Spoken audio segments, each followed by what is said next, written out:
পাবদা মাছের একটা দুর্দান্ত রেসিপি নিয়ে এসেছি। দই পাবদা বানাবো আজ পুরোপুরি বিয়েবাড়ির স্টাইলে।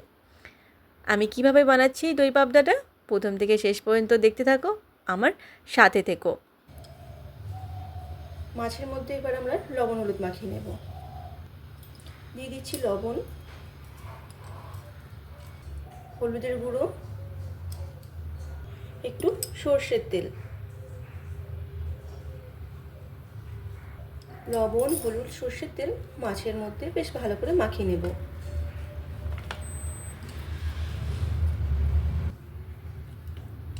বেশ ভালো করে লবণ হলুদ তেল মাছের গায়ে আমার মাখানো হয়ে গেছে। এবার এটাকে কিছুক্ষণ রেস্টে রেখে আমরা বাকি উপকরণগুলো করে নেব।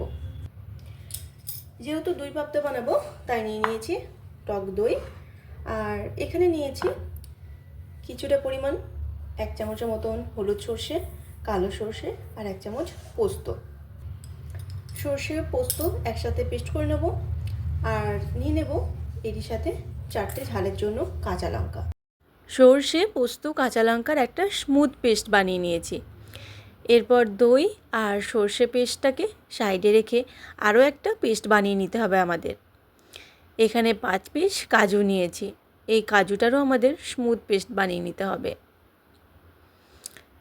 প্যানটা গরম করে সর্ষের তেল দিয়ে নিলাম। তেলটাকে প্যানের মধ্যে বেশ ভালো করে ছড়িয়ে নিলাম, আর তেলটাকে একটু বেশ ধোঁয়া ওঠা গরম করে নেবে, তা না হলে মাছ ভেঙে যাওয়ার সম্ভাবনা থাকে। তেলটাকে ভালো করে গরম করে নিলে পাবদা মাছটা ওঠাতে খুব সুবিধা হয়। তেলের মধ্যে সামান্য একটু হলুদের গুঁড়ো দিলাম, যাতে না মাছটা ফোটে বেশি। মাছটাকে দিয়ে সাথে সাথে ঢাকা দিয়ে দেবে, তাতে করে দেখবে আর ফুটলেও তেলটার গায়ে আসবে না।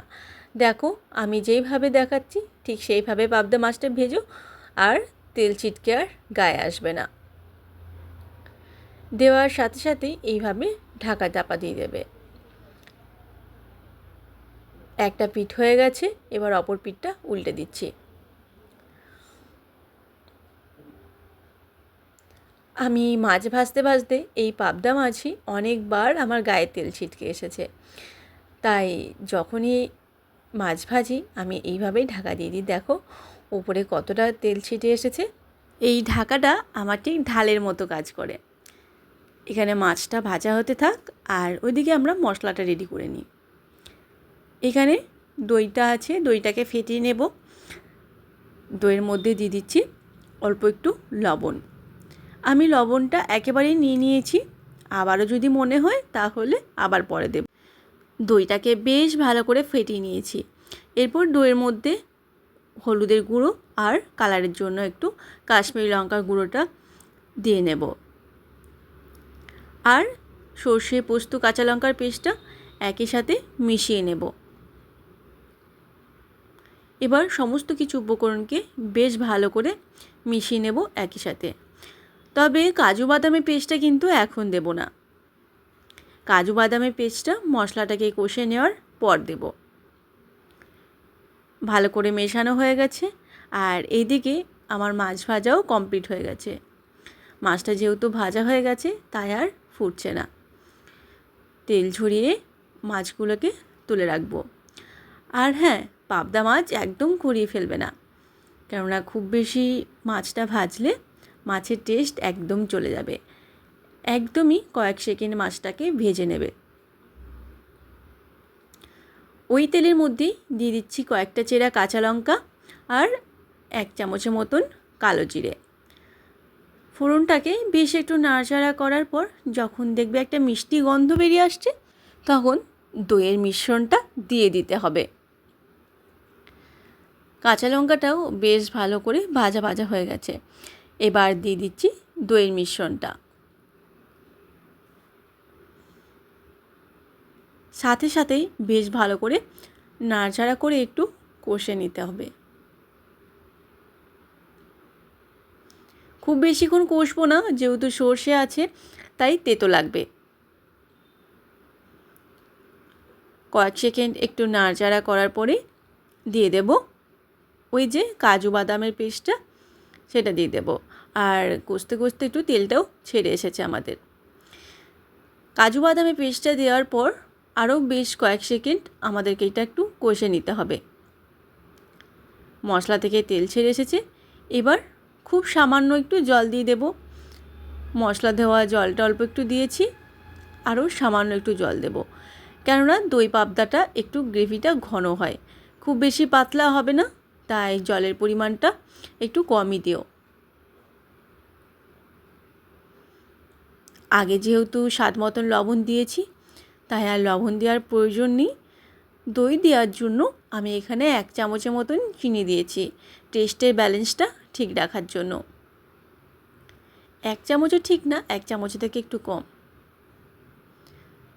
গ্রেভিটাকে বেশ ভালো করে ফুটিয়ে নিয়েছি। এবার ভেজে রাখা পাবদা মাছগুলো গ্রেভির মধ্যে দিয়ে দিলাম। পাবদা মাছটা দেওয়ার পর খুব বেশিক্ষণ আর ফোটানোর প্রয়োজন নেই, তা না হলে মাছগুলো ভেঙে যাবে। একটু ঝোলের মধ্যে বেশ ভালো করে নাড়াচাড়া করে নেওয়ার পর এপিঠ ওপিঠ উল্টে নিয়ে জাস্ট কয়েক সেকেন্ড একটু ফুটিয়ে নিলেই রেডি হয়ে যাবে আমাদের দই পাবদা।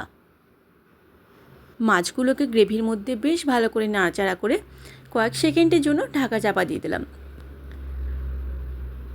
বেশ ভালো করে মাছটা আমাদের ফুটে গেছে, আর গন্ধটা একটু দেখো তো তোমাদের কেমন লাগছে। দেখো, দেখতে বেশ লোভনীয় হয়েছে না? আর খেতেও অপূর্ব হয়েছিল। উপর থেকে নামানোর আগে 1 চামচের মতন কাঁচা সর্ষের তেল ছড়িয়ে দিলাম, এটা অবশ্যই দিও। আবারও একটু মাছগুলোকে উল্টে পাল্টে দিয়ে কিছুক্ষণের জন্য স্ট্যান্ডিং টাইমে রেখে গরম গরম পরিবেশন করব ভাতের সাথে বাঙালির অত্যন্ত প্রিয় দই পাবদা। কেমন লাগলো তোমাদের আমার আজকের এই দই পাবদা রেসিপিটা অবশ্যই কমেন্ট করে জানিও। আর যদি ভালো লেগে থাকে তাহলে একটা লাইক ও শেয়ার করে দিও বন্ধুদের সাথে। আর তোমাদেরকে আমার সাথে এতক্ষণ থাকার জন্য অসংখ্য ধন্যবাদ। দেখা হবে পরবর্তী রেসিপিতে। তোমরা সকলেই ভালো থেকো, সুস্থ থেকো। আজ আসি, টাটা।